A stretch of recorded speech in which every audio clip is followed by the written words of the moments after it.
exciting for me, and I think it's important to communities because it gets people to think about things they haven't considered. So I've heard different sides from perspectives that I would say, okay, I don't agree with that, but when I listen to the person, I'm like, okay, I understand. I have a deeper understanding of where they're coming from.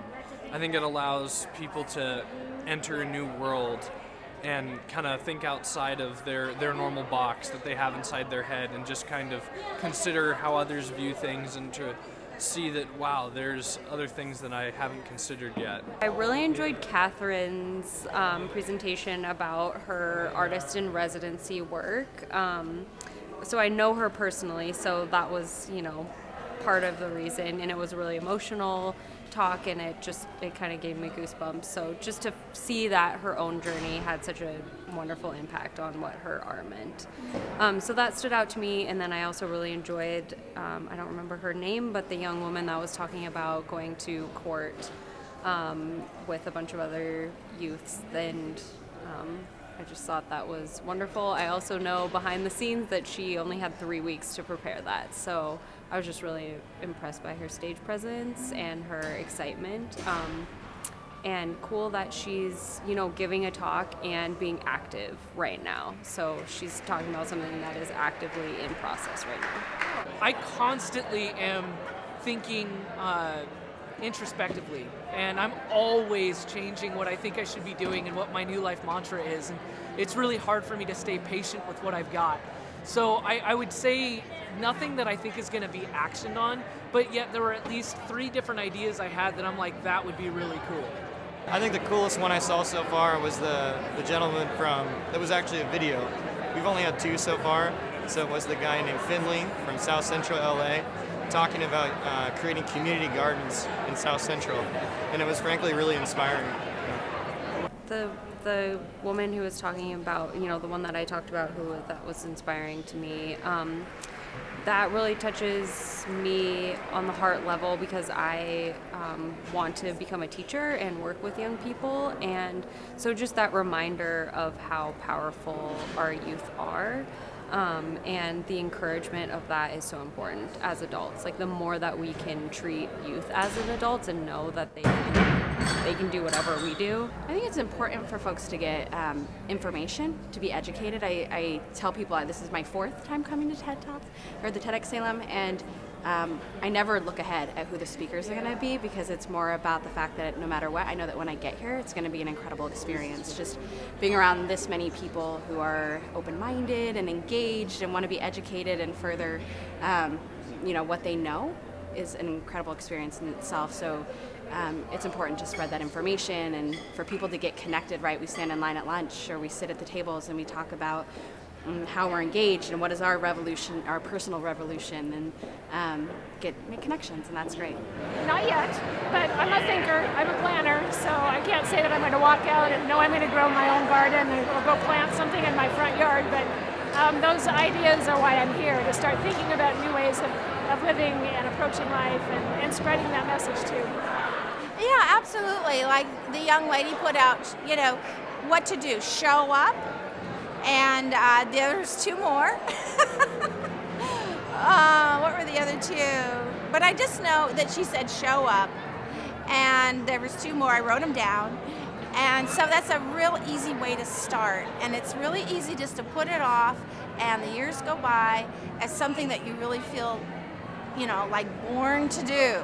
I think it brings together people who, just like any of the TED shows, we get to hear from people who have wonderful messages, and oftentimes we're here amongst people we don't know, but I really feel it builds a community right here. I mean, I have been talking with so many people that I didn't know, and yet I've heard a lot of wonderful stories. People who, sell hats to raise money for the people who are serving life sentences here in Salem. I met that woman in the bathroom, and it's just, besides the speakers, I feel these sort of events they're inspirational. They've all been really great. I really love the woman from Black Lives Matter in Portland. she was really inspirational, and she was very quiet about it. So she seemed quiet, like a quiet revolutionary to me, but really inspiring. And I think partly due to the fact that she was really looking for inspiration and then found that it was within her the whole time. And you know, to be honest, I love the Revolutionary Gardener from South Los Angeles. That's kind of some of what my husband and I do at home. Yeah, and we've created a bed of raspberries and strawberries on the street. And when people come by, they kind of feel like they have to steal them, and we were like, that's why it's on the street, just like what he said. I think I'm getting there. As the day goes on, I think there's set up for a lot of different variety. I think they've really handpicked a really good group of people here. But as far as me, they had everyone write down what your revolution is, and mine personally was entrepreneurship, because I think that entrepreneurs have an ability to create social causes and social businesses to kind of create value for the community. So I'm really looking forward to seeing some more of those in line with kind of my revolution personally. So I think when that starts connecting, I think my goal will start to kind of assimilate. Yeah. Actually, I'm one of those people who's always too busy, and as I'm getting to the age I'm at now, it's interesting because I'm constantly thinking about just different things to do in my life that aren't so much about making money.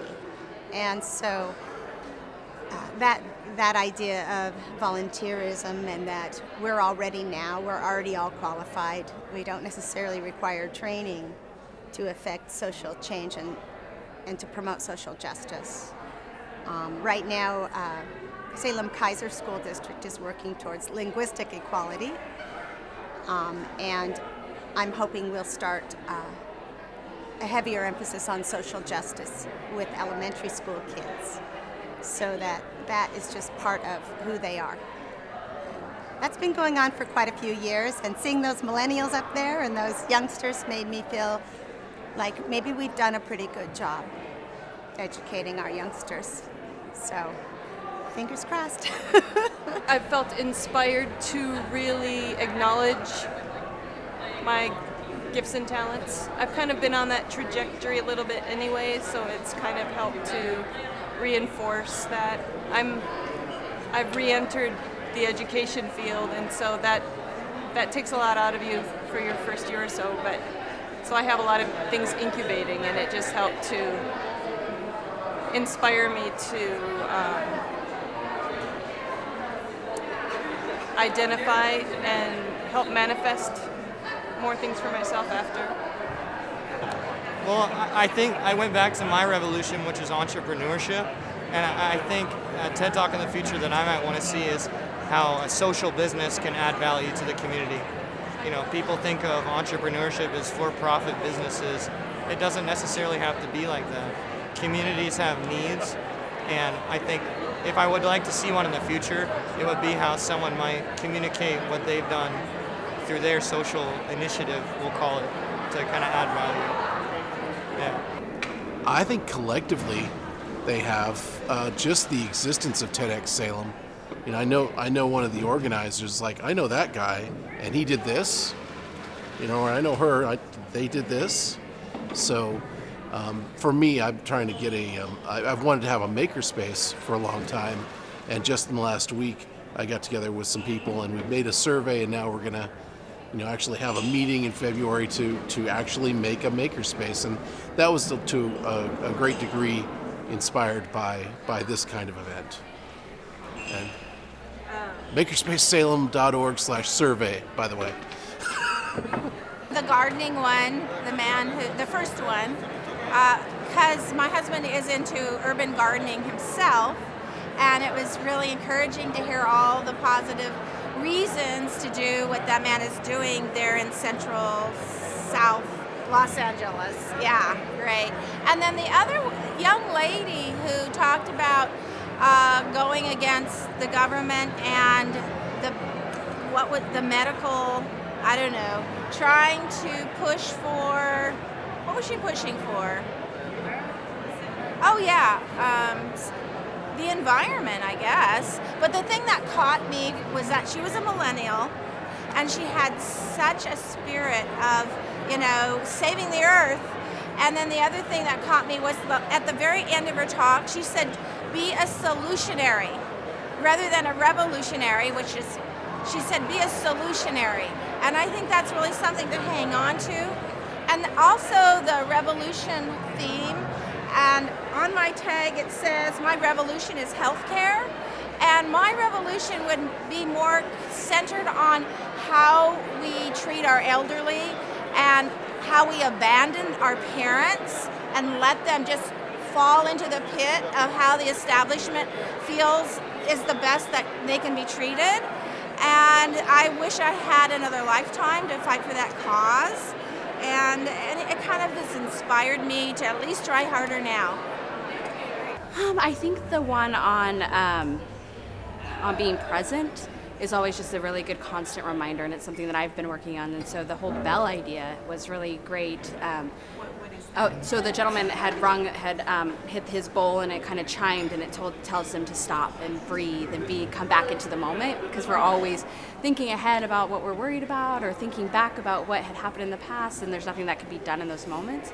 And so he had mentioned that a deaf woman had said to him that her bringing back was just those moments when she gets to hold her child, and that was really beautiful. And so that really just kind of re-engaged for me that idea that we do need to just stop and take breaths. And I get to do that sometimes with my kiddos in the classroom, and it really does bring them back into the space, and then they act completely different. So that was just a reminder to continue to stop and breathe and stay connected and be in the moment.